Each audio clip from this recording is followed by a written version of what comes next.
Mike Murray. This is SNL. SNL. By the numbers. Numbers.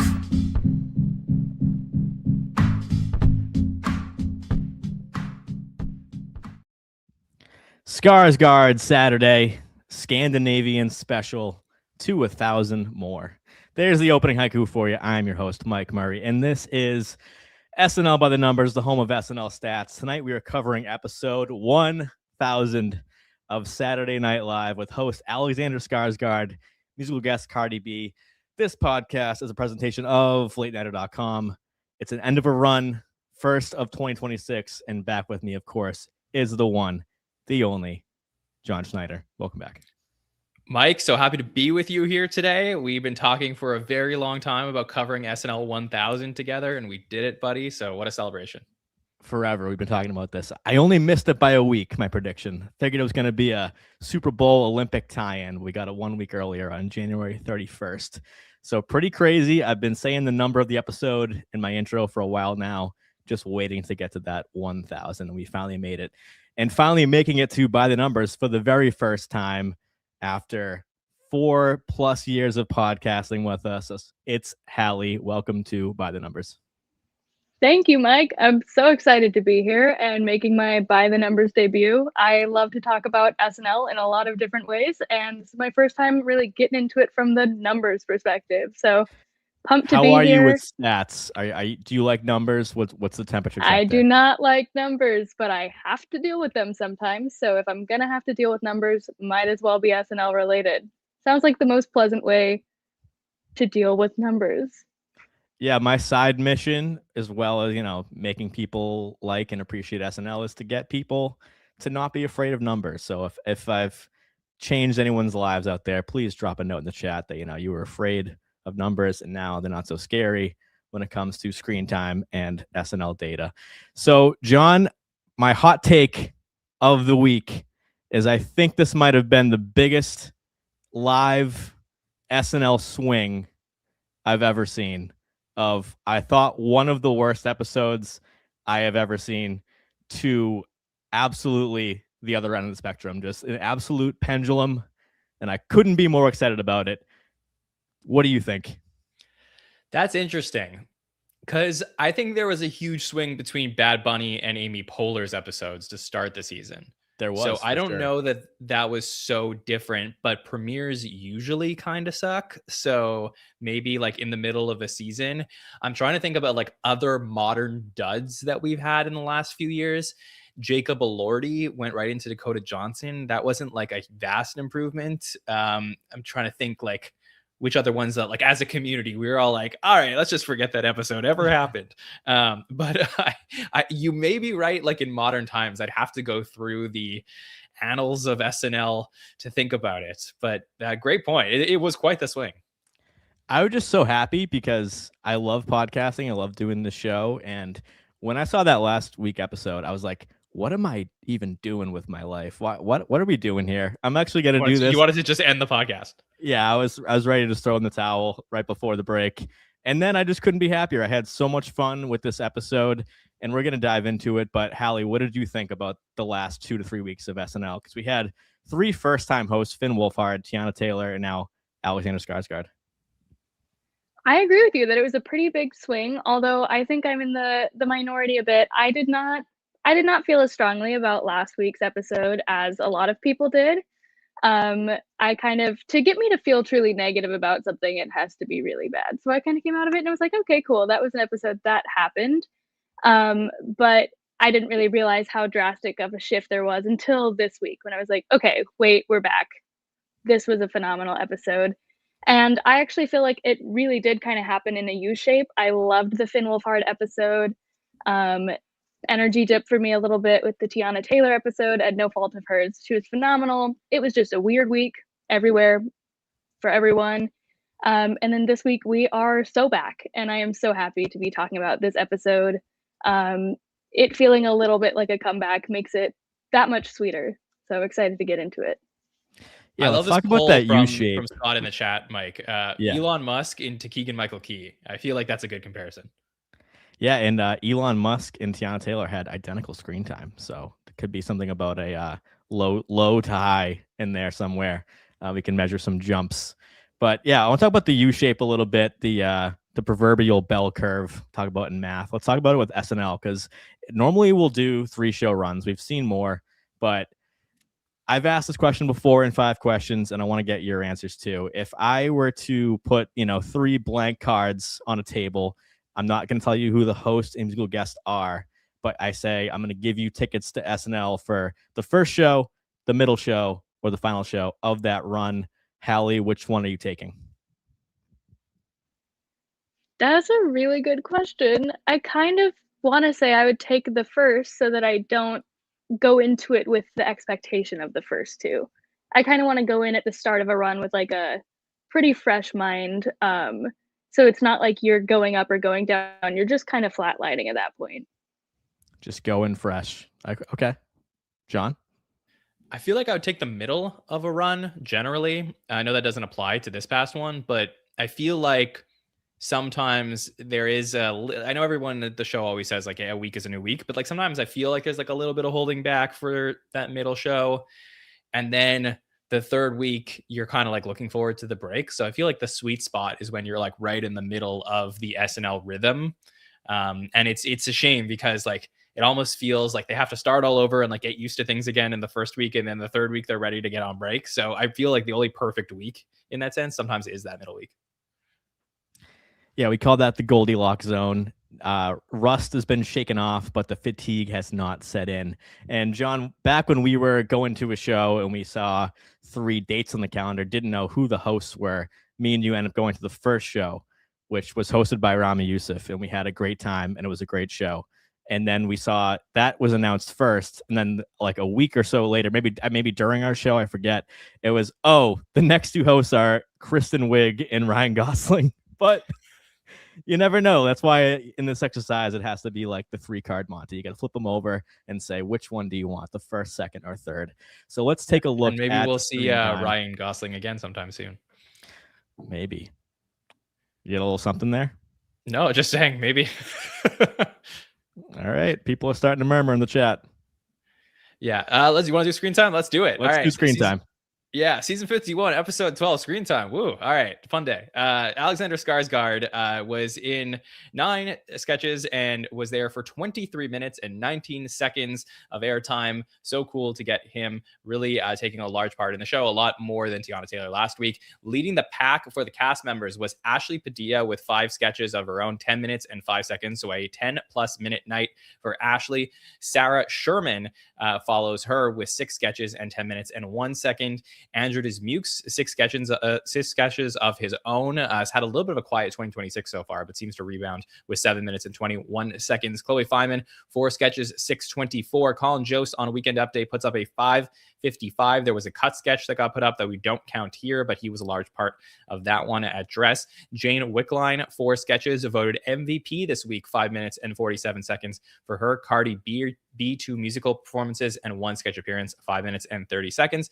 Marcelo Hernandez, 5 minutes and 1 second. He led a sketch with 2 appearances. Veronica Slawkowska, 2 sketches of her own, 4:21. Pete Davidson leading that cold open, 3 minutes and 39 seconds in a guest appearance. Mikey Day with 5 sketches, just 3:19 though. Michael Che, 1 sketch, 3 minutes, 2 seconds. We got James Austin Johnson with a little bit of a quieter week, 2:42 for James. Tommy, 2 sketches with 1:47. Ben Marshall, 1:42 and 2 sketches. Stellan Skarsgård making an appearance twice in back-to-back sketches with 1 minute and 29 seconds of screen time. Keenan, very quiet night for Keenan after the last couple of weeks. 1 minute and 5 seconds for Keenan. Jeremy Colhane, just 49 seconds, but 3 appearances. And then Jack McBrayer, 21 seconds for Jack. Steve Higgins, 2 voiceovers. And shutout was Cam Patterson. Well done, as always, John. I want to go to our rookie panelists first. Halle, I have some stats to go through, but let's go to you first. Who do you want to talk about from this episode in SNL? I mean, I feel like I just have to state the obvious. Another awesome week stat-wise from Ashley Padilla, just constantly pumping out great episodes and impactful sketch appearances, but also big ones that come with a lot of screen time. But I also wanted to talk about Jane. She was voted MVP, which is huge, especially because really the biggest piece of that, the real lead sketch there was the Winter Olympics luge sketch. And to have such an impact from that one sketch, just like really leading that, I feel like that was the bulk of the screen time there. And I love it when we have a week where an MVP does something that's like a sketch that just sticks out so much that, not that, I mean, she had 4 sketch appearances. It was a pretty solid week for her, but that definitely catapulted her into this MVP world for this week. So those were the 2 that stood out to me from this. Yeah, and it makes sense. We're going to do a segment on each of them tonight. So Jane Wickline, 3rd highest career screen time after just under a minute last week. Ashley Padilla, 4th highest screen time, 2nd time leading the cast this year. And just, anytime someone puts up a 10-minute episode, it really, you take those cleats off and put them in the SNL Hall of Fame. But John, who was the MVP for the Finn Wolfhard episode? Do you recall? MVP for the Finn Wolfhard episode, I believe. I know last week was okay. So we had a featured player last week in Jeremy, and now we have a featured player this week in Jane. The featured players now making up a really good ratio in the cast, especially after Bo and Yang leaving. And if you kind of take Jost and Che in an episode where they're only at the desk, it really is like the featured players are kind of running the roost here right now. And with Ashley Padilla up top again for the 2nd time this year. So it makes sense. We're going to talk about them later. But John, over to you, because I have just so much good things to say about this episode, but I want to get your take. Yeah, it felt like a really like female-oriented episode, which I thought was really cool. I didn't feel like that. It kind of felt refreshing in a way, because I feel like the last few episodes didn't have that, and maybe some of the better episodes this season like really use the women of the cast well. So that's like a quality that I would look for there. I feel like there's a lot to get into with Ashley and Jane, and we will, but I think Sarah had a good episode, Chloe had a good episode, Veronica towards the back, we have to wait to see her till after update, but then she had 2 really strong appearances. I think that, for the men of the cast, this was a week where we started to rebound a little bit from some of the question marks we were having. So Andrew, for example, is somebody who really didn't have a couple of good episodes post the new year. I was excited to see him rebound in that sense. Then James and Keenan sort of fell back towards the pack after they really dominated it last week. And I just think we're in a really good place with a lot of them, where you can sort of pick and choose which ones are going to have a great week, and it doesn't necessarily affect the quality of the episode. So I thought it was a solid use of the cast overall. Obviously, there's a really tough number here, which is Cam Patterson getting 0 seconds, that I think was inevitable at a certain point. There, I was impressed with the way that they used him on Update a couple of weeks in a row, but I still think they haven't unlocked his voice on the show. And we are getting a little bit close to the deadline of them being able to figure it out. So a shutout here in episode 12 is a lot harsher than the shutout that Jane had in the premiere, because there are going to be some major Cam questions coming up as we head towards May. Definitely. I hate seeing a shutout no matter who the cast member is. I like to see everybody in there, but it's bound to happen. Ashley Padilla had a shutout her first season. So did Dismuke. So did Chloe Feynman. It does happen, especially your rookie year. But I want to talk about just some differences, I guess, from last week. No Trump cold open. So I think that might have been a welcome, something new that we've seen this season that I guess we haven't seen a lot this season. And so cold opens runtime was shorter than last week. So we got like 3 extra % of SNL to distribute elsewhere. So I think when we have energy going into the monologue, no matter what the cold open is, that is a good thing. And I want to talk about Skarsgård a little bit, because we're not going to do a host segment tonight. I love to look at rookie hosts. We've done plenty of segments on this show about that. But when we have someone like Alexander Skarsgård, who's, of course, a first-time host, but is not an alumni, and is not a stand-up, and is not a double duty host, I want to see where he fell in the last, the stat era of SNL. So I went through the last 155 episodes. Of course, when I do the stat, I do exclude musical performances, so that's not top-heavy with double duty. So excluding musical performances, that includes his intros. It's the 10th highest non-alumni first-time host right there. And then 4th highest for not appearing in the cold open, doing a stand-up monologue, or appearing on Update. So if you're appearing in Update or the cold open, right away, those are the longest segments of the night generally. Miles Teller did it twice, both time he hosted. Amy Poehler led the cold open this season, and of course, a returning host and alumni host. So fourth highest in all the episodes I've done. It's only behind Glenn Powell, Donald Glover, and Keke Palmer, if I do those parameters, who I thought were all really phenomenal hosts. Like the Donald Glover episode is one of my favorites. And again, not including music. John, what do you think about that? Yeah, I was going to ask you for those names because I think that's a really interesting category. I was about to look up some of the graphics that you sent me, but maybe you can do this on the fly with me. But how much of that screen time was in the post-update portion versus the first half? Or like, do you know approximately like what percentage of it? Because I feel like we talked about this on the roundtable on Monday. The second half leaned heavily into Skarsgård being the butt of the joke in all of the sketches, which would naturally lead him to be focused on more for screen time. Sure, I'll look at it right now. So at least I'll get the totals. So Yeah. before Weekend Update, Skarsgård had 14 minutes, 41 seconds. And after Update had 8 minutes, 38. So, of course, the monologue is 3:47, and the Scandinavian film also 3:47, 3:34 in Immigrant Dad Talk Show. So those are really big live sketch appearances. And then afterwards, the Playdate sketch had 3:22, 2:22 in Tarzan, and 2:48 in the Funny Boyfriend Cards Against Humanity. Yeah, so really, I guess in theory, it wasn't as much first half versus second half. Like really across the board, they were using him a lot. So I think they just must have been feeling really good about him as a host, and we're not worried at all about putting him on camera. Clearly with Glenn Powell, he's somebody that they have been working to get on the show a while and trusted. And then Keke Palmer and Donald Glover both have sketch comedy experience. So he's in an elite category of first-time non-alumni hosts with all the parameters you were counting.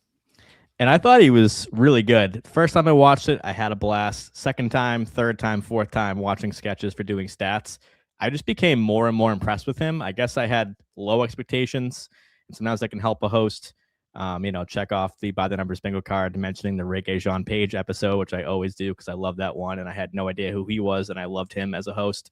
Where Skarsgård, I have known about for a long time, was a big Truby back in the day. And so I didn't know what he was going to do, and I thought he was really good. So, Halle, what did you think about Skarsgård as a host coming in? He's, definitely older for a first-time host, has been working for a while, and is not known for sketch comedy. Yeah, I was really curious to see how they were going to use him and how he was going to do. I'm not the most familiar with him in the first place, but I knew enough going into it to be like, okay, good actor. I can see this. I could see him really shining in pre-tapes or, similar type tonal things. But one of the notes I had while I was watching the episode for the first time was that it's so interesting that he really excelled in terms of screen time here, because one of the big things that stood out to me was that he was really good at not just like being the active participant in sketches, but also being supporting. Like oftentimes I feel like if there is a lot of screen time for a host, or they're just really on camera a lot of the time, it kind of takes attention away from the rest of the cast. But this to me felt like a very well-rounded episode in that he was great, he was hilarious, he was so good in these sketches, but the cast also had a lot of time to shine. And there were a lot of sketches where he was willing to kind of be there in a more supporting role and let other people really be taking those punchlines and leading those sketches. And it was very balanced between the two. So I was curious to know what his screen time was going to look like coming into this, because it felt like a really strong host performance without feeling overpowering in any way. So it is really interesting to me that it was comparatively a pretty high screen time for a host. Yeah, I agree. And we had two cast members with 10 plus minutes. That's pretty rare. So two women of the cast up top, Ashley and Sarah. Dismukes with over 7, Chloe with over 6. So right there, that's a lot of room for other cast members to shine and have a lot of appearances. I mean, we have Dismukes with 6 appearances. We have Sarah with 6. And so I want to go through that top 15 a little bit just so you get an idea of where Skarsgård would rank among everybody. And again, not including music. It's going to be Sudeikis up top, of course, was a first-time host, but is an alumni. Shane Gillis, stand-up monologue. Adam Sandler, alumni. Pete Davidson, alumni. Rami Youssef, stand-up. Miles Teller, as I mentioned, huge aid of the cold open appearance in his first time. Glenn Powell of the season, so that would fit in the category with Alexander Skarsgård. Kate McKinnon, first time coming back to the show, hosting, alumni. Nikki Glazer, long stand-up monologue. Sabrina Carpenter, so not including music, but did appear in the Domingo cold open, had a really strong night. Aubrey Plaza is next, not necessarily an alumni of the show, but a friend of the show. Donald Glover, also Aubrey Plaza was on Update with Amy Poehler.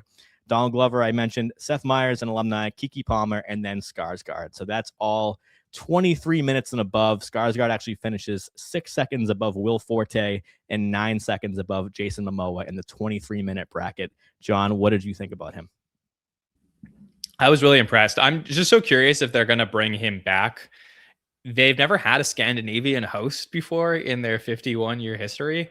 So I was looking at some of the data you compiled on hosts in your database, and I was like, they had someone from Finland or Norway. Like I was trying to figure that out, but really like, no, he's the only one. And it's like, it's kind of cool when you get somebody with a different background. I know he doesn't have like a very distinct accent, but I don't know. I just thought he brought a lot to the show.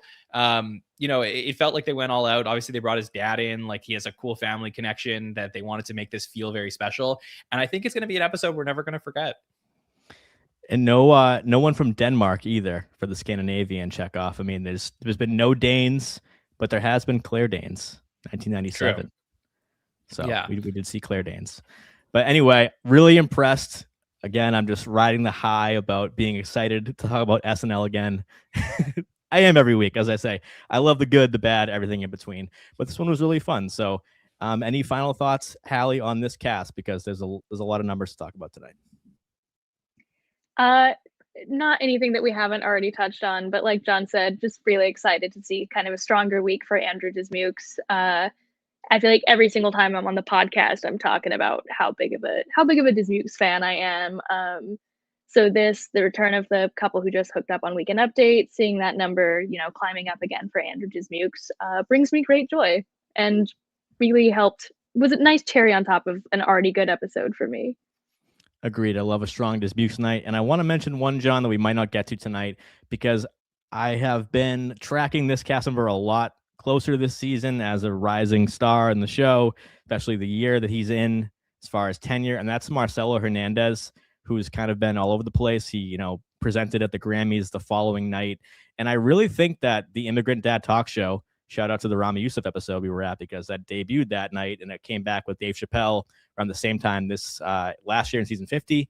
And it's his three longest like live sketch appearances, not including Update and cold opens, is that character.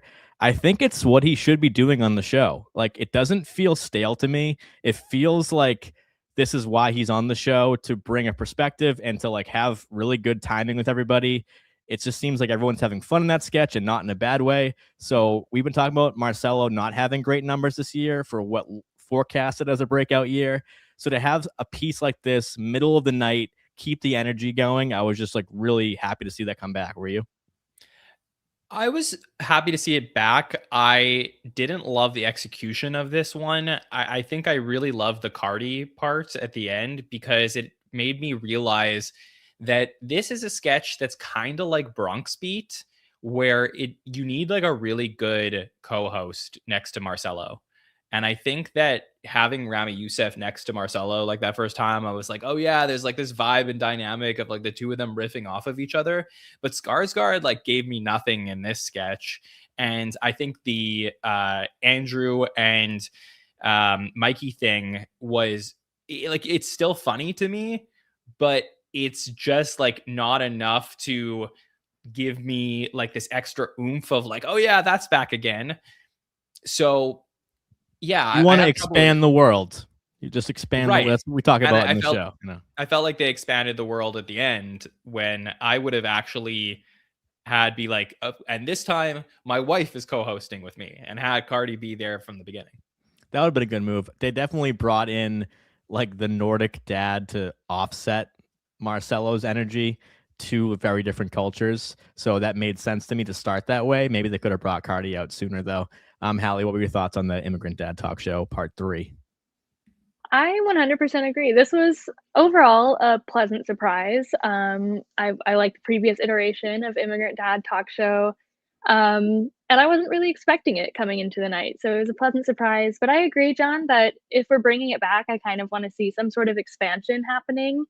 And it really all kind of clicked for me as a sketch when Cardi B came in and she was involved. I feel like that could have been a really interesting starting point to set it apart from the previous installment. It was just kind of, I feel like the like dad kissing son bit, haha, funny. We've all laughed at it before. I don't need to laugh at it again. But to just really expand the world in that sense that you said, like right at the end of the sketch, it redeemed the sketch for me. Not that it was ever not good to me. I was like, okay, this is fine. But I just would have liked to have felt engaged with the sketch and like adding it to my checkmark good stuff list right off the bat as opposed to right there at the end. Would you welcome it a fourth time? Final question. Or are you kind of done? I could, if there was a way to, like we've been saying, kind of expand upon it and go not a different direction per se, but just add something new that we haven't really seen. And I know they tried to do that with Alexander's character in the sketch, and it was funny, but it just kind of wasn't enough to set it apart and to make it different. As opposed to Cardi B coming in at the end there, as John said, and I repeated, I feel like if we could really nail that point at the beginning of the sketch, I say we, I'm like, yeah, we're making this. I don't know why I'm talking like I'm on the team. We're all on the but team. if there could be a world where there's some big shift like that going into the sketch, I would welcome it with open arms again. And not to say that I wouldn't in general. It seems like it's a pretty simple way to get me to chuckle, but I don't know that I'm going to chuckle a lot unless something is much different in another installment. Yeah, final point is I just want to see Marcello do character-based things. I think that's where he thrives. And I would even include the Sebastian Maniscalco. I know that's an original character. He's doing a very accurate impression and being high-energy Marcello. But when he can really take up the whole screen and interplay with people, and it's not just about that. Like, I haven't been too high on Marcello's update pieces that have just been him, but something like this, I'm like, all right, this is why this guy's on the show. So like that. So speaking of, go ahead, John. Sorry, just I want to say one last thing to wrap this whole thing up, which is that I think that what everyone loved about the Maniscalco thing was that it was so physical. Also, there was a lot of movement in it, and Marcello has that quality in him where he's not just this like overarching presence, but he could also, like you said, take up the whole screen. And I think that there was an opportunity here, especially with the Cardi part, because Cardi kind of reminded me of Sherry O'Terry's Rita Del Vecchio character that she used to do, this woman on the porch that would like throw things at the neighbors as they would go by and scream. And like I think that there was something there where like, you know, either they were opening up the show and they were next to each other, or at the end they were like walking around doing more movement in the sketch. And I think that sometimes Marcello is such a larger than life presence that they think that just having him sit somewhere and talk is enough. But I think that there's more to gain from him ultimately. Definitely. And speaking of converting people into SNL and maybe into numbers, I think there's been some Jane Wickline converts this week. So this has been exciting and funny, John. I feel like every time you've been on the show, there's been a Jane storyline from preseason till now. And as we mentioned, she won our SNN poll for MVP for the first time in her career. You know, getting into the second half of her second season, it's kind of a put up or shut up featured player moment where are you going to be on the show for 3, 4, 5, 6 years, or are you going to not get that bump up to repertory player? People are always saying that about Ashley Padilla leading the show. Well, what about Jane Wickline? No, she got a second chance. Emil Wakim didn't. Why is Jane on the show? Shout out of her first episode. And now here we are, 12 episodes in, wins MVP. We're going to talk about why. I figured the best way to would be look at her best moments. Can we pinpoint when we've spun the wheel around and turned that car around? So right now I have all of Jane's career stats on the board. If you look in this column right here, you can see she's had 81 appearances over 1 hour, 22 minutes, 47 seconds. That averages out to 1 minute and 1 second per appearance. I, of course, did the breakdown of 3 cold opens, 2 monologues, 47 live sketches, 21 pre-tapes, and 8 big appearances on Update, almost 25 minutes on Update. That accounts for almost 30% of her SNL career. Halle, how did you feel about Jane coming back this season before it even started? Were you wanting to see more, or kind of maybe a little hesitant as a lot of the community was? I was here for it. I know that a lot of people were hesitant, but in the times last season that I really feel like she did shine through to me, I was like, I know there's good stuff to work with here. I just think it was a matter of getting the right people to figure out how to mold the clay into, some of the great moments that we've seen from Jane now. I've always loved Jane on Weekend Update, and it's just such a unique voice on the show that I was like, I at least would love to see another season to explore and to try to see how she can fit into this cast. Because I know it takes time. And I feel like we have seen like great uses of Jane this season. And I've grown really, I always liked her, but I've grown to be even more fond of her. But coming into the season, I definitely was not as closed off to it as I feel like a lot of people were. I was like, at least, I'm more than willing to see it through and see what we can get this season. Definitely. And I think that this is what we want to see. If you like a cast member and want to see more of them, or you don't like them and you hope that they leave, I want them to at least make an impression, right? So we look back and see their career and go, oh, they had a couple good moments, that I wish they were still on the show, or I'm glad they left. However you feel, it's good to at least have those tentpole moments in an SNL career, no matter how short or how long. And I feel like it's difficult to do that just on Update. We've talked about that a lot. It's also difficult to do that just in pre-tapes. They're generally, about 1.5 to 2 minutes shorter than a live sketch, which is, around 5:10. And a pre-tape is, usually less than 3 minutes. So even if you get a good pre-tape, like she had Tiny Baby Shoe with the Walton Goggins episode, 2:53, she logged in that one. And we got Cousin Planet this season, 1:46 right there. Like, those are big moments for her. It wasn't really until, since the water park in her second episode of her career that we saw her in a live sketch for a while. And she got criticized in that sketch a lot for being a very popular sketch. Turn to this season, Boys Podcast, the first one with Sabrina Carpenter early in the season. Playdate, which was this week with Skarsgård. Those are both over 3 minutes in just sketch. And then we go to Truth or Dare, was around 2 minutes with Melissa McCarthy. And the second, Snack Homies, which is, the sequel to quote unquote Boys Podcast of that Sabrina episode. So I think also there's a Bachelorette Party Strippers, which might have been more of like the water park critique that she got. But we're seeing those moments, and they've been very recent, John. So here we are again, talking Wickline on By the Numbers. I'm really happy about this storyline. I said on Monday, I think it's one of the most fascinating storylines I've ever seen from a cast member. You really remember somebody that, 90% of the community was ready to throw back to TikTok. And then all of a sudden, everyone's like, wait, don't leave us, because she figured it out. It was just so impressive. And yeah, I do feel like, she was really rough around the edges in live sketch for a while. I think her unique voice was interesting, but it never really panned out the way I wanted to. And then we got to the stripper sketch in the Josh O'Connor episode, and there was a point where I just kind of felt bad, and I was like, I don't know if how many more weeks are we going to go on doing this?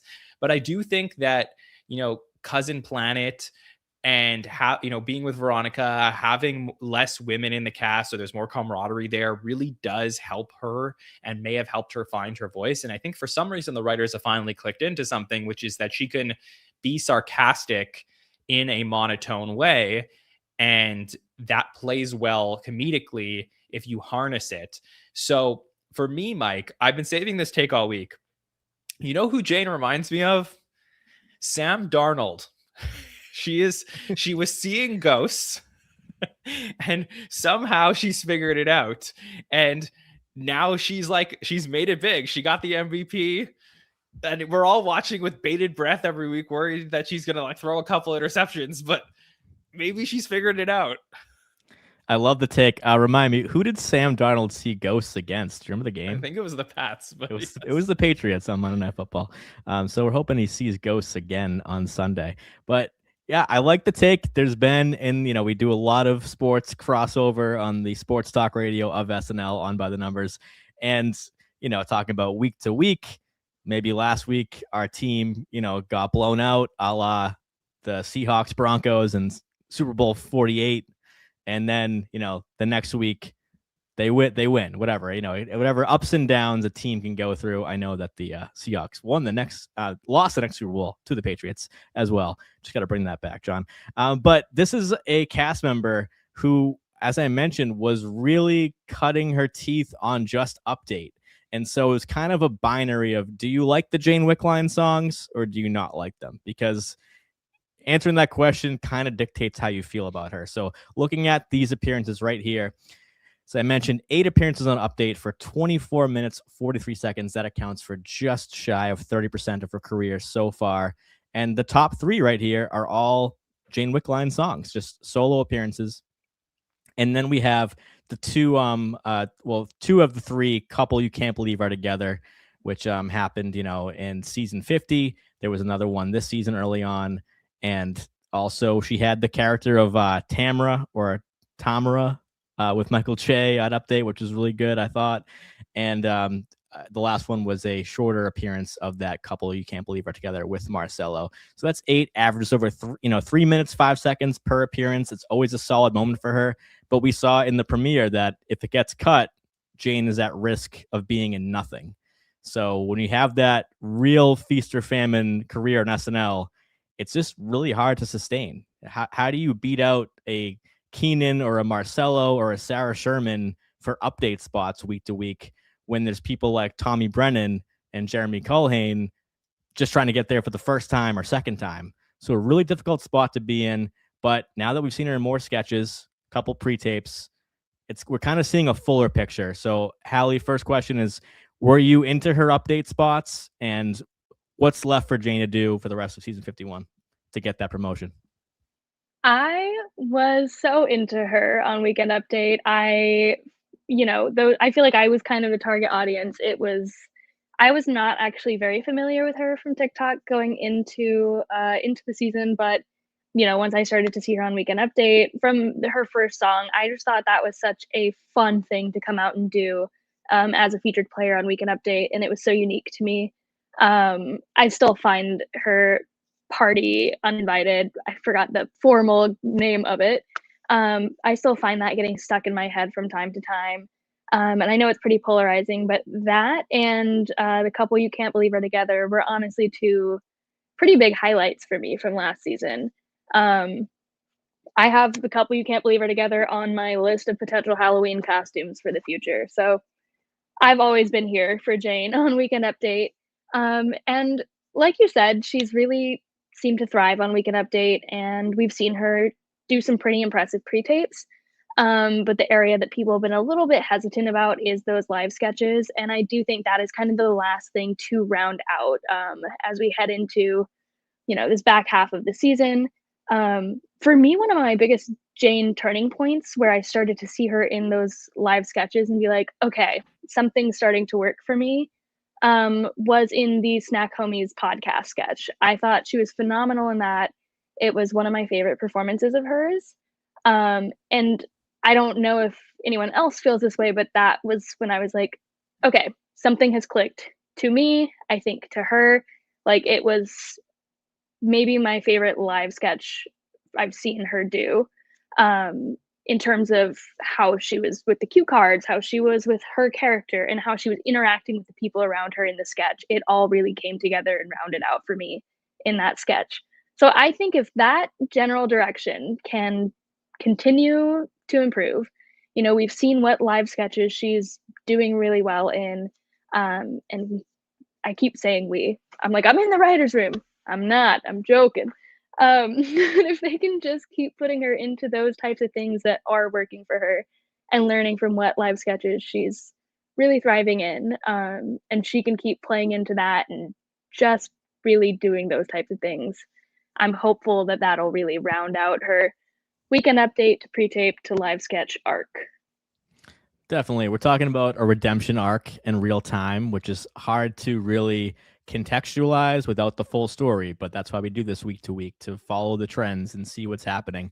So I think one thing, John, that's been checked off her list is to get out of the silo. We talked about this with Cam Patterson a couple weeks ago and saying, maybe this guy is going to be like the next Eddie Murphy at the desk. But if he doesn't do sketch, doesn't really love being there, and people don't want to work with him or he doesn't want to work with them, do we really see a path to success? And the answer is probably no. With Jane Wickline, had the same problem, probably even worse than Cam Patterson in her first season. Now we're seeing her be part of a girls group. You know, we're seeing these group of female-led sketches that she's being a small or a big part of. And of course, you know, branching out some pre-tapes like the Olympic promo. So I'll ask you, what's left to check off to get that promotion? And, you know, what else do you want to see in the next 8 episodes? Well, the only thing that sucked about Saturday was just that we have the Olympic break, so that some of the momentum she may have gained from this episode could be lost in the 3 weeks off. However, I do believe she saved her job on Saturday night. I think it was that drastic of a flip where, yes, she had some good moments prior to this, but literally it was an episode that confirmed not only to the audience, but even to the writers, I bet, that they can work with Jane. I think the fact that she wrote that luge sketch with Mikey and Streeter, a prolific writing duo at the show, Streeter being one of the head writers, was so important. And then Allison Gates and Ken Sublette, the two of the other head writers, were the ones that wrote that Agnes sketch, the one where she had that great line in the middle of it of like, stop asking her if she knows stuff, the one that everyone's been saying all week. Like, all of the head writers contributed with Jane to put her best moments on the show this week. So I don't think there is an argument for her not coming back. Is it possible we go 8 episodes without seeing what we saw this past week and then we start questioning ourselves? Sure. But at least for right now, she's put herself in a great position to move forward at the show. Agreed. And I have to say, that's probably her best live sketch appearance. Every time I watch that for screen time, when we get those kind of living room sketches, they generally take me the longest because I can't really do multiple stopwatches. There's a lot of camera cuts, 2 people in one shot, then there's 3 people in the same shot, so it's difficult to do. So I had to watch that one a lot, and I ended up liking it more because of Jane, and that might be the best compliment I could give her, because she had this energy of like being like the de-escalating like older kid almost, maybe like Unc on Snack Homies eating that pirate's booty. So when I saw Jane having those line deliveries, it was almost like she was like, we need to figure this out so this so Agnes doesn't kill us all. So which I just like that energy. And they tried to do that in the stripper sketch. Like, she was the voice of reason with the women, but it just didn't work.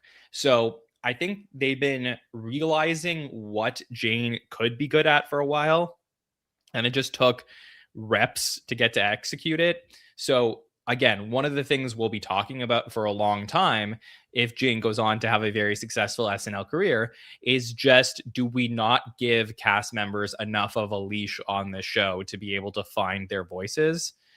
And is Jane going to be like a very unique case of having 32 episodes to really get to the point where she's like, welcome to the show. You are definitely an established SNL cast member at this point.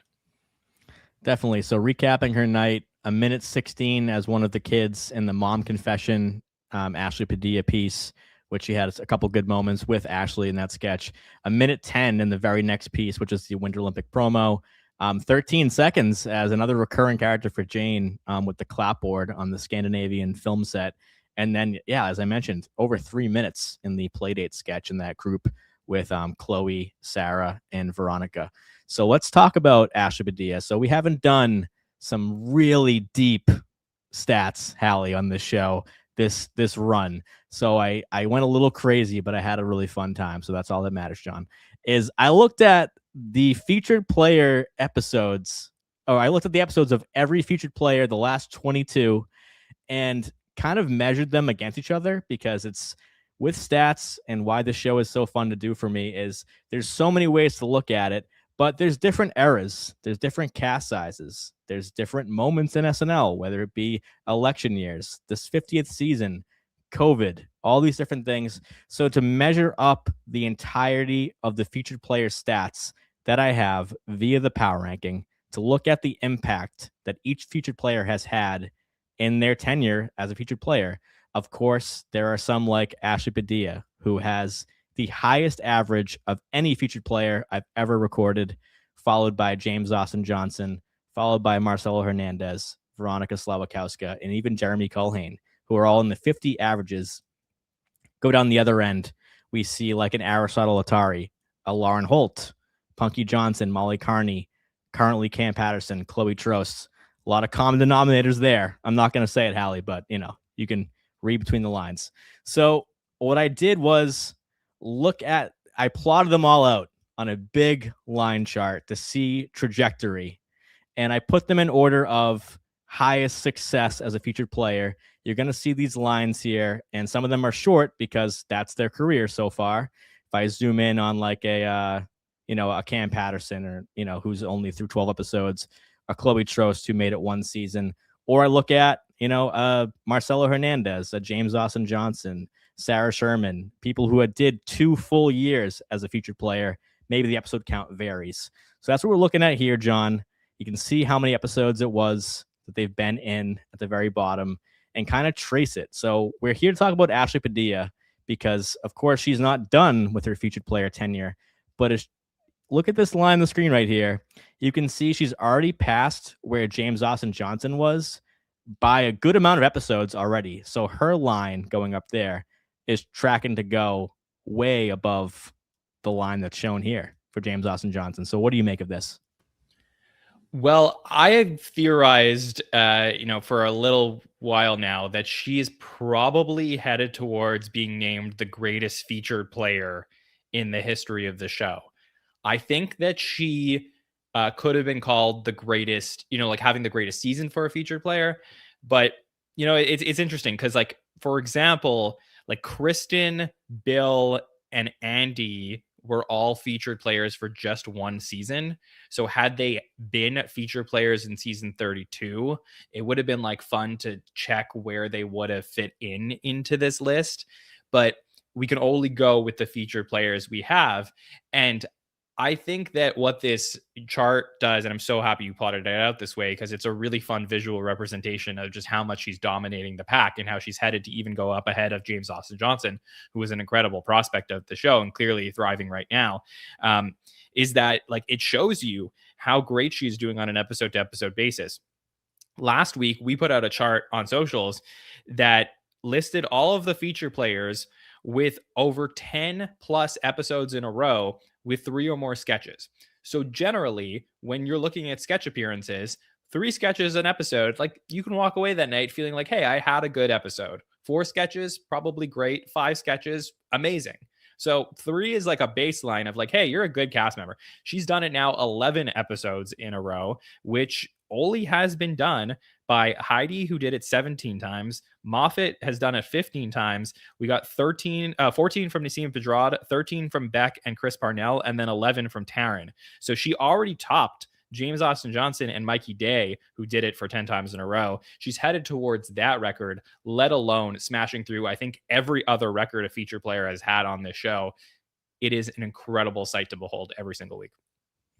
And I don't see her stopping anytime soon. Like I can't imagine an episode where she's, shut out or has one appearance. I guess it depends on the rundown of what happens at dress and for time. Those things can factor in extremely heavily to the stats. But what happens on Saturday night is what happens on the spreadsheet. So I want to dive in a little bit to make sense of this chart, which is if I look at any of the lines, you can really trace maybe where they had like their first big bump in the power rankings or where they started to really accelerate, because you can see at the bottom where there's a big jumble of the current featured players because they don't have that much data yet. Only 12 episodes in, the rookies anyway. You can see we talk about Aristotle, who really flatlined from the beginning, so had a big a small jump, I should say, at 8, 9, 10, and then kind of stayed there total power ranking. Where you have a Punky Johnson, who had very, very slow acceleration, but stayed there through 2 seasons, but never came close to like a Dismukes, who was in her class. And then you have someone who's just like, a lot of them have very steady. So it's great. You see a Bowen Yang who ended up being an SNL star. Michael Longfellow tracked very similarly to Michael Longfellow when he was a featured player, as did Devin Walker. But you can see even now that we have only one remaining cast member from that season 48, Marcelo Hernandez has always been on a higher trajectory than his peers. And they all got that promotion other than Molly Carney. And we look at James Austin Johnson, who stands alone, who has had the hottest start of anybody from episode 1 through episode 6, going up to like by episode 14, JAJ was the best featured player we had seen in the SNL stats era by far, and tracked much better than Ashley Padilla did in his rookie year.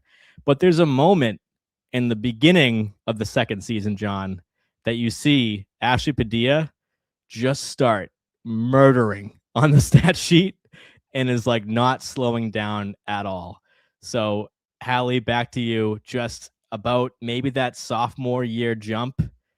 Could it mean everything for SNL success? And just, what do you make of this? Because looking on that right column too, I did plot them in order of their featured player success.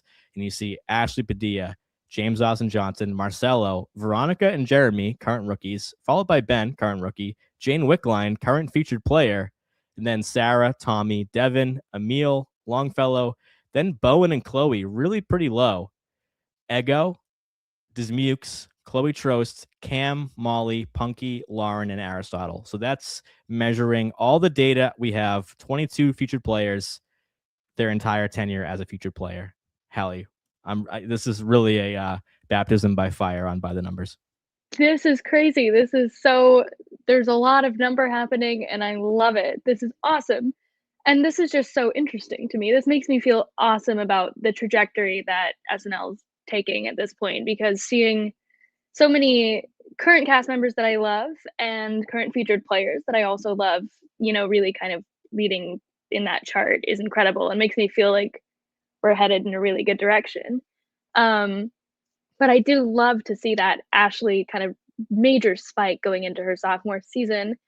I know coming into the season, there were a lot of talk about how few women there were on the cast compared to the men on the cast. And while I do still think that sucks, and I of course would always love for there to be a lot more women on the cast, I think this specific cast situation going into the season really opened up a spot for Ashley to really move into and really shine in ways that we didn't really see all that much last season, at least not anywhere near the capacity that we are now.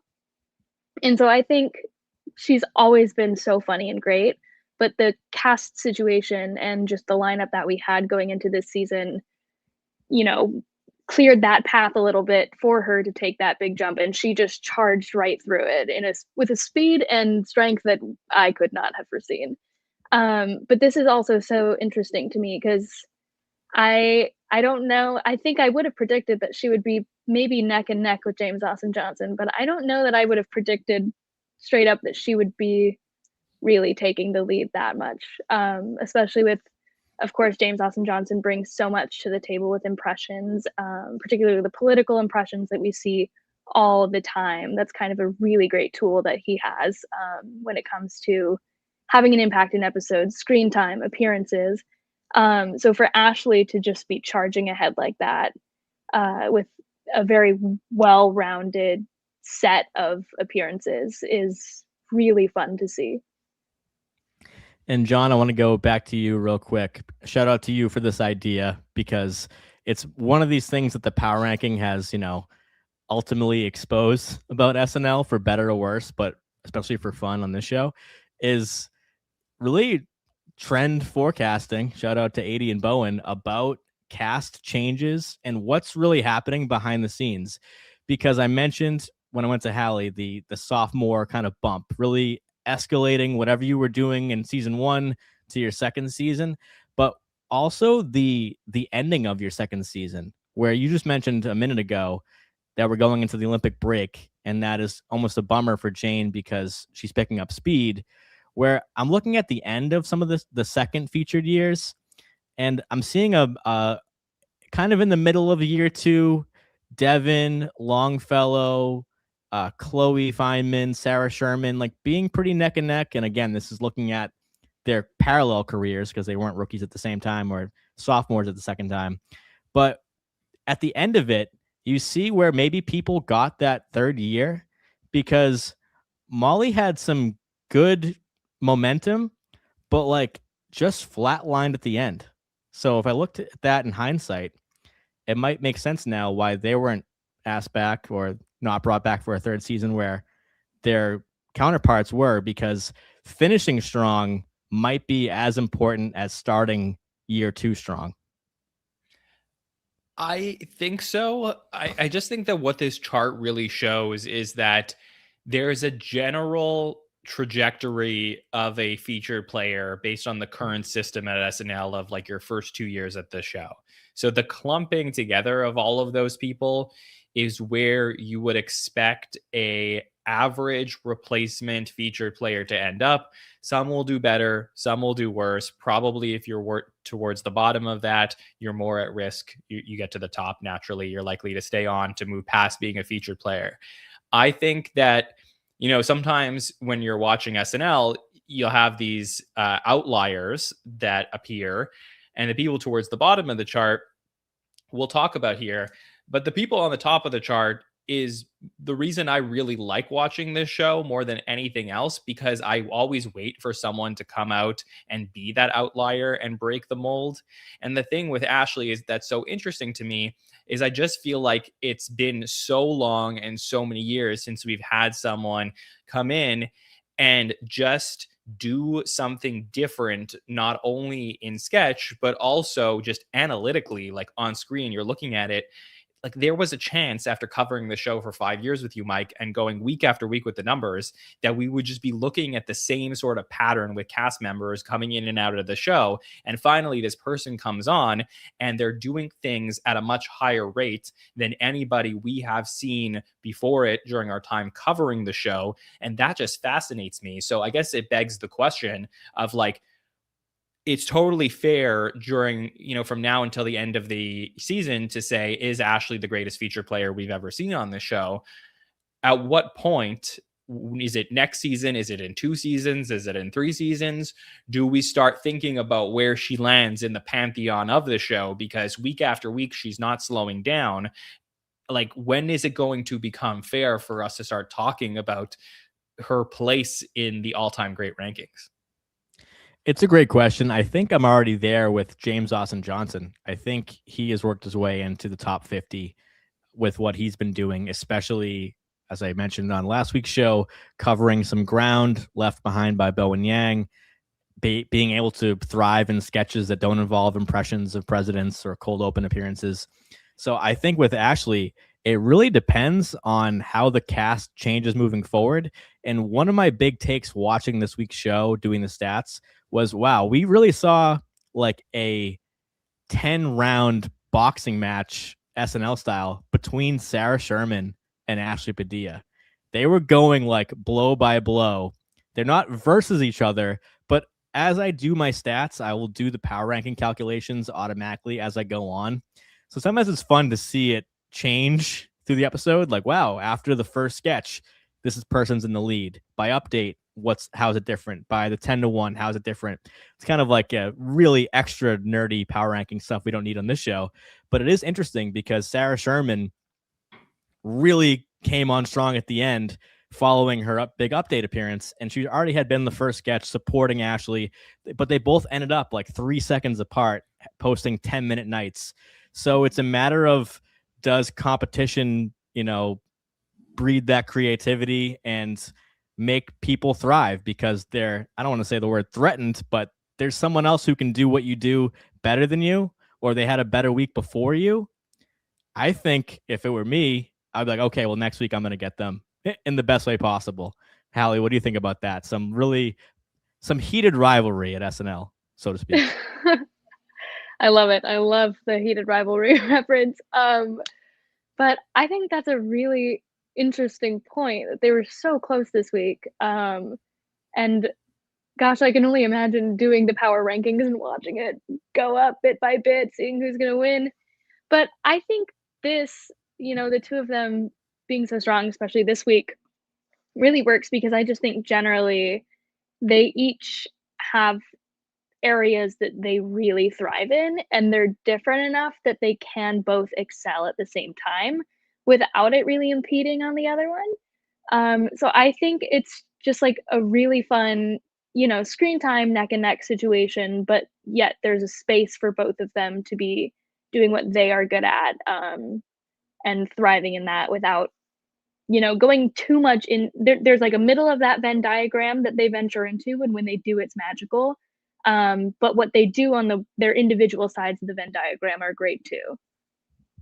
Agreed. And that's the SNL that I want to see as a fan and as a stat analyst, is seeing the best of the best perform at a high level. And I think Sarah Sherman and Ashley Padilla, I had this thought, John, I want your take on the kind of neck and neck of it all. But it's, that quote from The Office from Andy Bernard, I wish we knew we were in the glory days when we were in them. I was watching this episode and seeing Ashley kill it, Sarah kill it, Marcella with a big recurring character, Jane Wickline breaking through. And I was thinking like, wow, I didn't think about this when I watched Bill Hader, Kristen Wiig, Andy Samberg, Jason Sudeikis, because I was just watching SNL like I always do and seeing another episode that was great or solid or okay or amazing. And I felt that this week for the first time in a while, that this cast has officially become its own. We had some vets leave. We had a vet leave mid-season. And now seeing the show, I felt like I could look back at this episode, maybe not say it's the best episode I've ever seen, which I did really enjoy it, but look at it and see that stat sheet or remember my favorite sketch, talk about it with you, in a conversation and say, wow, like we actually had Ashley Padilla, Sarah Sherman, Diz Mukes, all those cast members thriving at that level at that point. I wish I realized it, but I felt like I did realize it. So what do you think about all that before we move on? Yeah, I'm first of all, I'm really happy for you that you had that realization. I hope that every SNL fan has that at some point. I think, my glory days of watching SNL were when I was in high school. It's the old cliche. And I did not know how good I had it because I was sort of just, your basic SNL fan that was tuning in every single week, but I wasn't necessarily like comparing to SNL history. And it took watching SNL 40 to find that momentum to go back and check things out and compare it to other great eras of the show. And SNL is always going to have ebbs and flows. It's hard to really realize how great this current era is while we're in it. But I think that there is something about Ashley that, just screams star. And it does remind me a lot of, Will Ferrell a little bit, who I know that if you go back into the history books, and some of you in the audience maybe were there when he first came on as a cast member, he wasn't beloved at first, but eventually he became this guy that you just like couldn't take your eyes off of when they're on screen. And that's like the magic sometimes of when SNL finds these people. Like Lauren could be sort of that George Steinbrenner-esque, owner of a team where he just like finds this talent. And then like the second I see Ashley in a sketch, I cannot take my eyes off of it because I literally don't know how great of a performance I'm about to get. And I try and take it all in. And I think that's all I can ask, as SNL fans, is like appreciate her while she's here. And let's hope that all of the other cast members continue to rise up the way that she helps make them rise up. It's not to take away credit from anyone, like you said, Andrew, James, Sarah, some of the other people who do great work on the show. But I do feel like SNL at its best is when every cast member makes each other better. Well said. Let's move on to 5 questions. We're going to do it rapid fire tonight, like we're on a round table hosted by Jon Schneider. So let's do it that way. So question number 1, go with the rookie first, Halle. What was the most noticeable difference between these episodes? Because I opened the show with that. Really happy with this week after really disappointed in last week. Did you notice anything that was like, okay, that's maybe why this is better? Could be the host, could be the writing, could be a specific moment, anything. Because how do we measure a good episode? It's so subjective. I try to demystify that on this show, but even that week to week, it is a hard call. So did you notice something different between the episodes that maybe made this one better for you? If it was interesting. I mean, like I said, I was not a hater of the last episode. I thought it was fine. I didn't think it was the most spectacular, but I didn't feel super negatively towards it. Which again, it's just I feel like I'm generally my baseline is pretty neutral, and it's hard to get me to go too far below that. But I think, and I know this is just a really boring answer, but I think last week vibes just everywhere were not good. Everyone on the East Coast was frozen to death. It was so cold and miserable everywhere.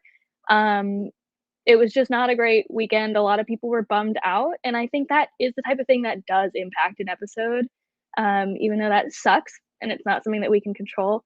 But I also think this past episode did a really good job of, it felt really balanced. I feel like there's times where there's like multiple recurring characters or sketches in an episode, and I'm like, okay, let's come up with something new. But this episode felt very well rounded. Like the stuff that was brought back felt like it was a good supplement to the show instead of just being like a filler piece. And it was supplemented with enough really fun new stuff that we hadn't really seen much of before.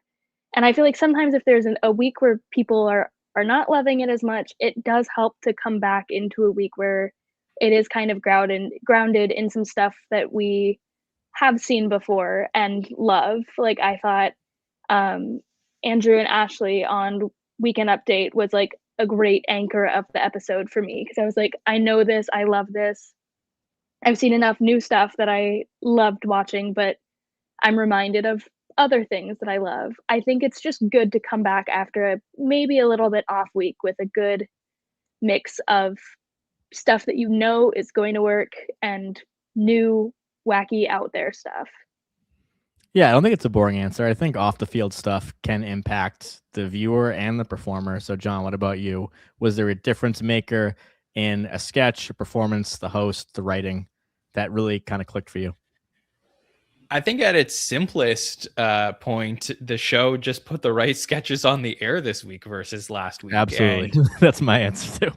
Yeah, I mean, it was a wild week to see two completely different episodes. One that aired on Saturday at 11:30 and one that was posted throughout the week. So that was different. I mean, they did post another cut sketch this week, and I'm thankful for it, even if I didn't love it. But I watched it and I was like, oh, I see why this was cut. It was a little bit long. It was too slow paced. It had like an interesting idea, maybe a funnier joke than a sketch. Colin was okay. Like I was watching and I was like, okay, that's fine. This makes sense. This is a dress sketch. The other sketches we saw last week felt like sketches that should have made the air. And I don't think we're ever going to find out exactly why they didn't, but I would love to know. I would too. That's a really good ahead, point, actually, John. I should add that maybe the reason I don't feel strongly about last week's episode is because I was at that dress rehearsal. So even though I watched the show live after the fact and I know what aired, in my brain, my first exposure to that episode included those cut dress sketches. So even though I know they were cut, I still saw them. I actually hadn't connected those dots. Maybe that's why I was like, this episode was fine. I figured you were so happy. You had that vibe of like, I went to Tiana Taylor's dress episode. You got me there. That is a really good point. Yeah, last week on By the Numbers, we just had to build a better Tiana episode, because that's how I felt. Is, man, if I saw these sketches, I would have thought she was a much better host, but they either, I don't know why they were cut, or they kind of did her dirty, I feel like, because she was much better, I thought, in those cut pieces, and the writing was better. I just overall was better. So question 2. We only had our second shout out of the season this week. It was Cam Patterson. Other one was the premiere with Jane Wickline. When you're watching live, and I mean on TV, but Halle, if you're there, you can also, mention it if you're counting the people on the stage. And it's getting late in the night. Do you notice when there's like a shutout impending? There was one time this season in the Miles Teller episode that I was like, oh, wow, we're on the precipice of like the first Marcelo Hernandez shutout.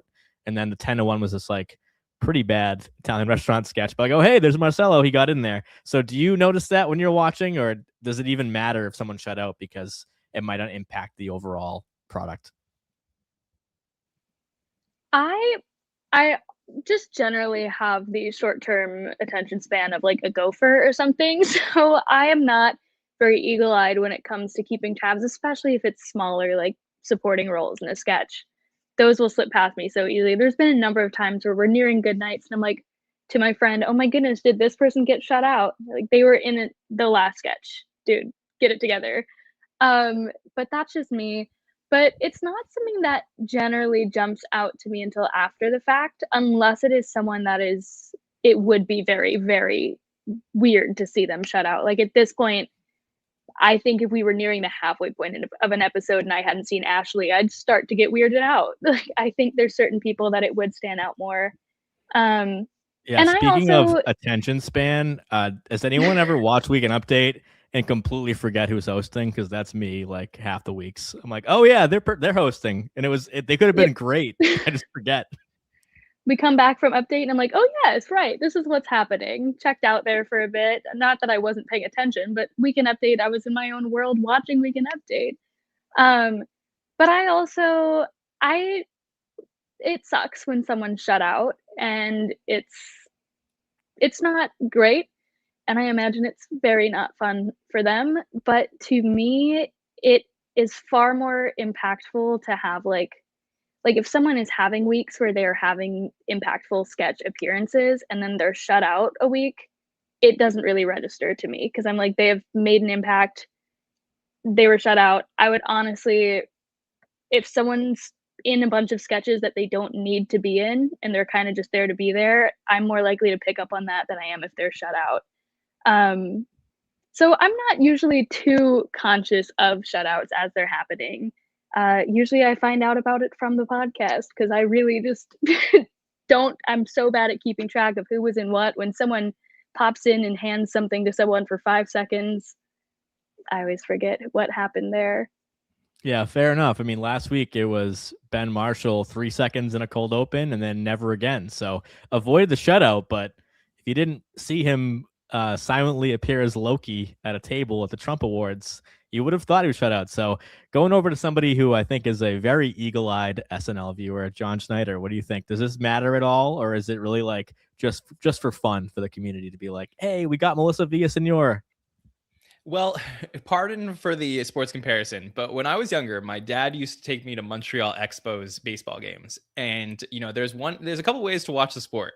One, you could either sit in the stands and just watch what's happening, or two, you can go to the gift shop and buy yourself a scorecard and mark the game as it's happening so you could follow along. So a lot of times, like when someone has a hit, you would like mark down like where they, like how many bases they ran and like what's going on. And this is like what the announcers tend to do when they're watching the game. And I have adopted that strategy when watching a live SNL show to be able to go on the Hot Take show, where I am like live scoring and like watching and taking a ridiculous amount of notes to prepare myself to come on and know what I'm talking about at 1 a.m. So yes, I am tracking it very vigorously to make sure I don't miss anything and do my best with it when I come on. So at least you could trust I know what I'm talking about. So I'm probably the wrong person to ask, Mike, because I never miss it. Well, then go to the second part of the question. Does it matter at all? Like, we had a great show this week. I wish Cam was in it, to be honest, but did it matter to the show? If we had a great show last season and Bowen missed it, who was the star of the show, like, what does it matter to the outcome is kind of what I'm saying. I know, because I know you notice, as do I.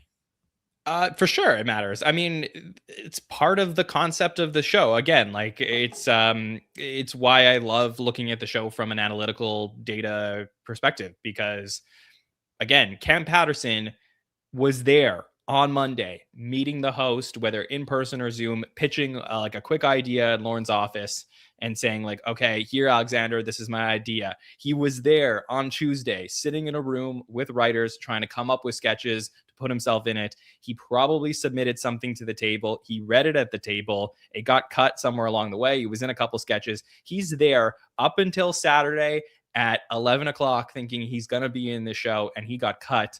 And not always, but most of the time, he has to, and anyone else who gets shut out, take responsibility for not getting on the show, because whatever they did somewhere throughout that process from Monday to Saturday night, they weren't good enough to get on the show. And that's there's great things that happen in SNL, and sometimes like it's a shame, but some people just can't crack it. And this week, Cam couldn't make it onto the show, and that's unfortunate. If only we knew some stats about after party behavior when you have a great night versus when you're shut out. Think about Longfellow and Devin at that table, John, when they had their Jost and Shay piece cut. Like maybe they would have been like, life of the party with a great update piece, but it was cut, so people didn't get to see it live on TV because that's you're like you said, you're there all week, you're ready to have a good show, and then you're not in it. Question 3, reported today by the SNN, among others, SNL UK is set to premiere on March 21st, just 45 days from now. And its inaugural 11 cast members were also announced. What are your expectations, John? And what are your hopes for the British version of SNL? So we had some great live coverage talking about all of the 11 new cast members that were released earlier today. So if you missed that one, go check that out. That's up now on all of our feeds. My expectations are that it's going to be really fun. I think 11 cast members is an ideal size for a cast. So I think it's going to give people room to breathe. My only concern is just will they have enough of a leash to be able to figure out the identity of their cast? Because they only have a 6-episode order. So it may take longer than that. Like, think about it. If there was only 6 episodes this season, Jane Wickline would not be praised by the community. So, sometimes you need time to figure out how to do this show. And that's my concern. But I am very excited for this. I hope that the SNL community gets behind it. There's a lot of, we don't know exactly how everyone's going to be able to watch the show, but I'm sure that there will be a way. So I hope everyone gets behind it. We need people talking about it and letting the SNL UK brass and people at Sky know that we're supporting it so that we get more seasons of SNL UK. Just want to say the British Office, 6 episodes, season 1, made quite an impact. So, Halle, what do you think? Will you be tuning in to see this, maybe the next morning, because it'll be on pretty late, I assume, but we support it. I absolutely will be tuning in and supporting. I'm so excited for this. I just think it's going to be so fun to kind of watch this happen from the ground up. Watching like a whole new cast start from just a clean slate, and seeing how that develops and how they grow. Like you said, John, it's not like there's a bunch of episodes for this to happen with, but hopefully people get behind it and support it, and it does continue to grow into, a whole big thing. I'm not very familiar with any of the cast members, so I've got like 3 months to figure that out and get familiar with them because I want to know a little bit more about them. I have a good podcast for you to get to know them. I will be tuning in. I will be watching. It's my homework. But I'm very excited about it. And I hope that the show does kind of forge its own identity. Of course, I mean, it's still Saturday Night Live, but British humor is such a thing, and I'm really curious to see how that folds into the mix. I am just all around so excited for this, and I'm hopeful that one day we will get the first host to host both SNL over here and SNL UK. That is a stat that I am hoping happens, and I'm looking forward to, because how fun would that be? John, do you know where it's being filmed? Yeah, we do. Okay. It's at BBC, one of their studios, TC1 in London. Okay, because that is, I'm looking forward to seeing how they homage and how they forge their own way. Like, are they going to say live from London? It's Saturday night. Like those type of things that are so entrenched in our culture, John, that they're going to do that to do it, or be like, oh, we don't want to do that because it's been done for 51 years. Here, this is from the we talked about this a little bit on the show before, but this is from the studios themselves. So as if let's say 30 Rockefeller had their own Instagram account. So BBC Studio Works, live from London. It's Saturday night. Big news just in. SNL UK has released their cast and airing dates. To say that we're excited to BBC Studio Works is an understatement. We feel honored that the Television Centre is the chosen studio to bring the magic, legacy, and innovation of SNL to the UK. We cannot wait for the first show, which airs live from TC1 Studio on Saturday, 21st of March. All right, awesome. I can't wait.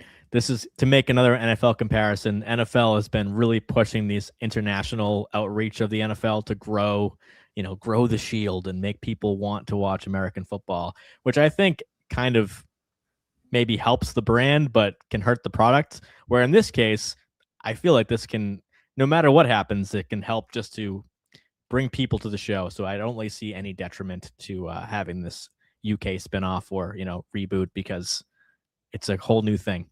All right, question 4. This has been a topic, John, that we've had on a couple certain hosts in different seasons now, that there's been like a lack of an alpha male presence in the cast. We've mentioned Beck Bennett kind of did those roles. We saw like a Shane Gillis do roles like that. And there's a lot of different types of performers who can do that sketch archetype. But now we're in season 51, where it's a very male heavy cast, but it's been very female dominant season. There's been a lot of women hosts, and the women have been outscoring the men on the stat sheet almost every week. So is that hypothesis changing? Is it still there for you? And did Alexander Skarsgård kind of fill that void effectively this week? That's an interesting question. I don't know that he filled that void. I do think that maybe he partially filled the void. Like, I think he had that sort of presence in sketches, even though he didn't have the roles that a typical alpha male would have. But yeah, I would say that, like, can a cast or era survive without your traditional, dad type or like overarching male presence in a sketch? Like, absolutely. But I do think this cast would benefit from that. Saying all of that, I think that James Austin Johnson is becoming an alpha male presence, at least especially in the last few weeks, where I am seeing, I've said this many times before, so apologies to our listeners, but I always said, like, hey, he's either Daryl or Dana, but I'm seeing like a lot of Phil Hartman-esque qualities to James in the last few weeks that really make me feel like he's found another gear. So I don't know if SNL needs to find that if they're going to turn James into that. Right, because I mentioned, our me and John's high school era, the Bill Hader, Jason Sudeikis. Sudeikis might be probably more applicable. That's what I was about to say, is like that both of those could play similar roles, but Sudeikis' energy in a live sketch, I just think, is so much more of that quality than Bill Hader. And you easily say, Bill Hader's the greatest of all time, and he's way better than Sudeikis, or whatever your opinion is. But that archetype that we saw from like Dan and Chevy in the early days, and of course Phil Hartman. So I think James is definitely rising to that occasion for sure. But Halle, what do you think? Is this something that you've even thought of watching the show, or just because of this podcast? This is so interesting because I of course think about it when it's talked about on the podcast, but it's not something that sticks out to me as I'm watching the show, which is surprising because historically a lot of cast members that I've really, really loved have been that kind of like alpha male type. Like you mentioned Beck Bennett. I could sit here and talk about Beck Bennett for the next 12 years of everyone's life, but I won't do that. But that was a piece of a cast that I have always loved. But it is something right now that I'm like not, and maybe it's because, like you mentioned, John, James Austin Johnson is kind of adding that to his list of things that he can and is doing on the show, which is so long that he's doing so much on the show. But I'm honestly kind of living for this SNL cast in the world of, I feel like we've got like an alpha female happening a little bit, running a lot of things. Definitely. I am here for it. I love the current cast that we have and the dynamic going, and I don't think it would hurt to have more of that like traditional like leading alpha man, like you mentioned, a Beck Bennett or a Jason Sudeikis type, but it's not something that I think is harming the show not to have. I think it's getting by just fine without it. For sure. Ashley definitely is the apex predator right now. She's like eating up so much time and is being so beloved in what she's doing. But don't sleep on Colin Jost. I mean, 8 more episodes. He's definitely had to play a very punchable face in his career, especially with Pete Hegseth, and going over the top with that and doing well at it. But I wouldn't, be surprised to see him do a role like that, maybe in a traditional sketch. And we saw that one cut online. So looking to see what that is. But with a surprisingly female dominant season, it has been interesting because we've seen Colin come into the fold more. Question number 5. On February 28th. Oh, Mike, we lost your mic for a second. Mike, we cannot hear you. Halle, are you hearing Mike right now? I'm not hearing Mike, but I'm hearing you, John. Okay. Mike, yeah, we just lost your microphone. So do you want to do a quick test, or I can read out question 5 for Halle in the meantime? All right. Well, Mike is figuring that out. I will read out question 5. So Halle, you must be very excited. Connor Story is hosting the next episode of Saturday Night Live. And Mike wanted to know, Connor Story went from obscurities to starring in the most talked about television show to hosting SNL in exactly 3 months. Is there such a thing as hosting too soon? Like, this is crazy, the trajectory he's on. I love this trajectory that he's on. I think there's a big difference between like something just going viral and being like a big viral moment versus something avalanching into a cultural phenomenon. And it feels like that is what has happened with Heated Rivalry. And I mean, it's not like he just woke up and is hosting SNL. Like, of course, Heated Rivalry happened, but we've seen him taking over in different pop culture ways, you know, bearing the Olympic torch, presenting at the Golden Globes. He's everywhere. It feels like a natural next step to host SNL. And I am so excited for this. I think there's a lot of times where something gets really popular and it does feel like a fleeting kind of thing. But there's other times where it feels like truly a phenomenon. And this was one of those where I was like, it would be ridiculous to me for SNL to not tap into this. I mean, they already tapped into the Heated Rivalry phenomenon with the Heated Wizardry sketch and a couple other references, but just, you know, Connor Story is so huge right now and so beloved that I was not shocked at all to see him hosting, and I love how quickly it's happened. As long as he's up for this crazy fast rise to fame, I'm ready for it and I'm here for it. And I will be so sad on February 28th for his episode. Definitely. I'm glad the excitement is there when there's a moment like this that they can cash in on. Maybe there'll be great ratings because people who come into the show like Finn Wolfhard, that can happen with Heated Rivalry. But I was thinking about these 3 hosts we just had, where Finn Wolfhard, I know the age is a factor, but just came off a huge show where we had none of those kids host until Finn. We had David Harbour, you know, some years ago now. We have Tiana Taylor, who's had a career for a while now, has even been on SNL in a capacity in the past, and Alexander Skarsgård, who's had multiple hit TV shows, True Blood, Succession, been in a lot of stuff. And then they go to the show, and there could be a different excitement or a more seasoned or whatever you want to call it. Or you could have this case of people were saying, when is Sydney Sweeney going to host? When is Zendaya going to host? Like big TV actors that just never showed up, or they did later, like Sydney Sweeney did. Zendaya still has not. So, John, what do you think? Is there a sweet spot? Is it too soon? Can it be too late? So I loved the original concept of Saturday Night Live, which was, you know, taking these cast members out of obscurity and then pairing them with hosts who have experience in Hollywood and watching them learn from each other and then ultimately going on and becoming the stars themselves. I think that's such a beautiful concept that we have, and something that I hope that they replicate in SNL UK. I do think that the show is just at a different place in time, half a century later than it was when it first started, where we just have all of these people in the cast at different stages of their fame, that it's hard to have that same thing where, like, I think there's an interesting phenomenon back when Miskell Spillman hosted in season 3 of the show, where it was like the cast had finally made it big and now it was cool for them to bring in a nobody. But there's the Jon Schneider bingo card right there.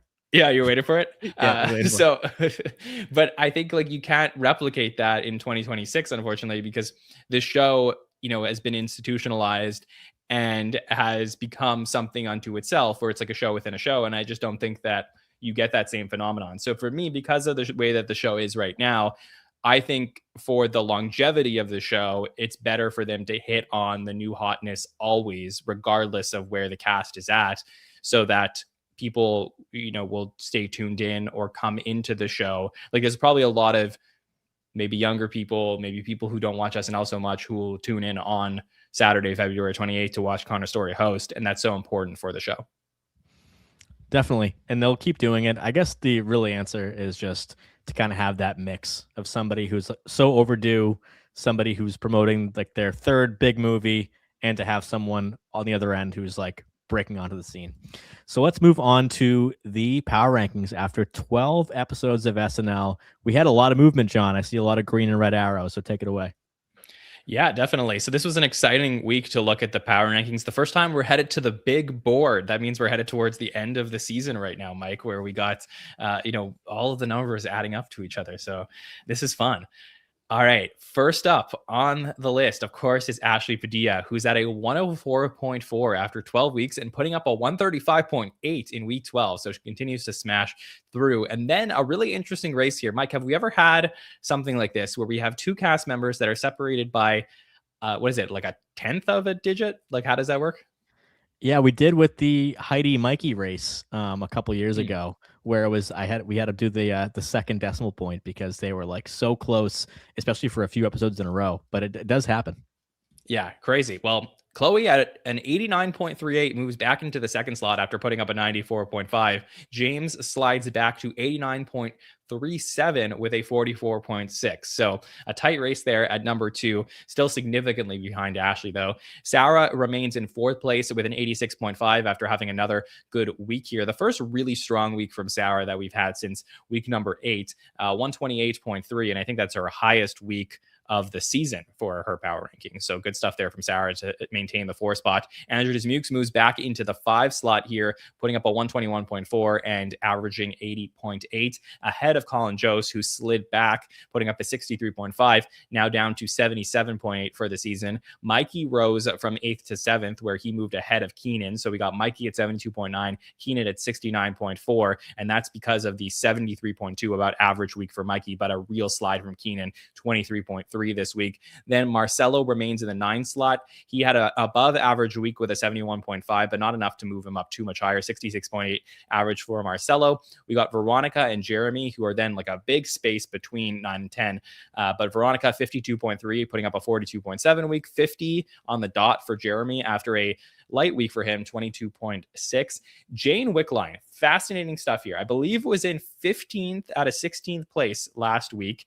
Moves up 3 slots, 47.2 after putting up an 82.6. Moves up ahead of Ben Marshall at a 47. Michael Che at a 46.9, and Tommy Brennan at a 44. So Ben Marshall had a 31.8, Michael Che had a 38.6, and Tommy had a 32.6, continuing to slide back in the power rankings. Cam got shut out, moves down his power ranking to a really low number, 13 or 12, almost, a little bit over 12 power ranking numbers difference between 15 and 16 there with Tommy and Cam. But obviously the danger zone here, Mike, right now is 15, 16, where you're looking at Tommy and Cam. Definitely. We've been waiting for that Tommy Brennan comeback after we saw such a strong like episode 2 through 7, especially the Nikki Glazer week. And now it's been in 2026 and even at the end of 25 that Tommy has really not been able to crawl back there. But yeah, so Danger Watch is definitely on the docket for By the Numbers after the break, because then we only have a couple groupings of shows left. And yeah, huge jump for Jane. I mean, the power ranking stat takes in consideration all the numbers into an average, so it is pretty difficult to have one bad or good week to really shake it up. But that's exactly what Jane Wickline did by hopping over a lot of her peers there with her best episode in a while, especially after last week with a really down episode, 16.9 up to 82.6. So average really jumped up. So Halle, welcome to By the Numbers. Here are the power rankings. What do you see here? I'm so thrilled to see that green arrow by Jane Wickline. Of course, we've talked about her so much this episode, but just really big jump happening there. And I know we've also talked about Ashley so much this episode, but I just need to draw attention to the difference between 1 and 2 in the power ranking there versus the difference between 2 and 3. That just Ashley has such a lead there. That is astonishing to me. And her row across the top there is just so much green happening all at once. I am obsessed with this arc for her and this trajectory and that strong power ranking number. This is awesome. And I'm still holding out hope for Tommy and Cam. I am, as I talked about earlier in the episode with my thoughts on Jane Wickline coming out of last season, I am just one to hold out hope. I think some people just take time to really find people to figure out what their strengths are, and writers that are going to really write stuff that works very well for them and their strengths. But of course, these numbers don't look great, but if there's ever going to be someone to hold out hope for a 15 and 16 spot, it will be me. Because looking at this cast, they're all people that stand out to me as I've loved what they've done when they've had good episodes. So yeah, I mean, this is about what I would expect after this week. But my highlights are Ashley's, just the difference between 1 and 2 there, the absolute dominance that Ashley is showing on this show right now. Another good week for Dismukes is always a plus for me. I love to see a green arrow by Dismukes' name. And then Jane making a pretty solid jump brings me great joy. I hope we keep seeing that little green arrow by Jane's name, and I hope her numbers stay growing and growing. Yeah, I'm excited about this. I love this cast. I'm glad to hear it. You want to see like at least a 50, average from anybody. When you get to the 30s, that's when Danger Watch is declared, and usually can be a harbinger of bad things to come in the SNL cast. But I want to bring this up, John, before I go to you and wrap up tonight, is last season, biggest season of all time. We had cameos, we had a big cast, and it was really tight all year. I mentioned before, like you talking to Bowen Yang on the carpet and saying, like, you are the star of the show. And he's saying, well, it's really more of a team than ever. And he was right, because the numbers were so tightly bunched last year. I'm looking at season 50's rankings. Bowen on top, 85.7, followed by Sarah, 84.2, Dismukes, 82.1, Jadge, 79.4. So that's our top 4 of season 50, and they're all really close together. And as Halle mentioned, Ashley Padilla is in first place by 15 whole points, which is crazy. That's like she's having a vintage Kate McKinnon season, a Kristen Wiig season as a featured player, which is why we did that segment tonight. But this is a very different graphic, John, than it was last year, when we thought that they were going to maybe put the stars forward and the featured players back. This is a whole different graphic. There's a lot of ways to judge SNL. Most people judge it with their eyes, but these are just records of events. That's all it is. They were just telling people what is actually happening on screen.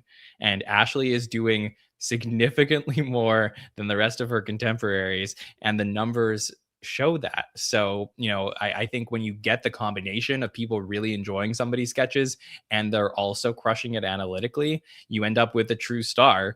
And that's what we do have this season. And that's not to take anything away from any other cast members, because there's a lot of them who could end up narrowing the gap because they are so talented. But through 12 episodes, it's very impressive, and I like seeing it because it's fun. Definitely. I want to bring up Chloe Fineman real quick. We didn't talk about her.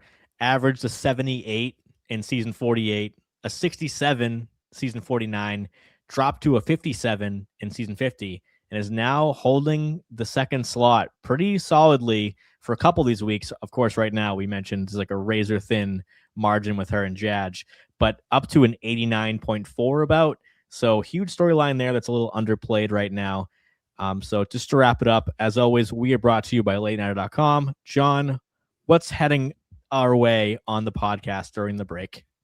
So very busy podcast week here, as we covered Alexander Skarsgård episode in full and did coverage of SNL UK. But next Monday night, I am very excited to get back together with our patrons, where we will have our patron feedback show and invite you to call in, ask some questions, answer some questions, and talk about this season of Saturday Night Live.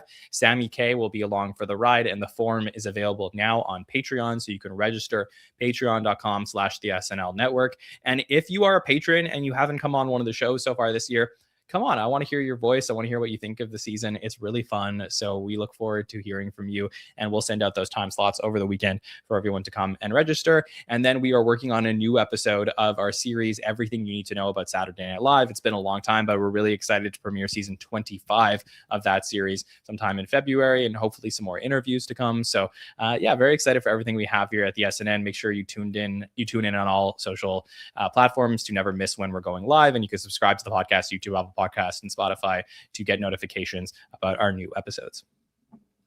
Thank you so much, John, for being on the program. As always, can't wait to check out that show and just keeping us entertained and informed during a much dreaded but exciting SNL break. Halle, great job on the show tonight. We went really deep in some stats, covered a lot, and you really thrived. So thanks so much for being here.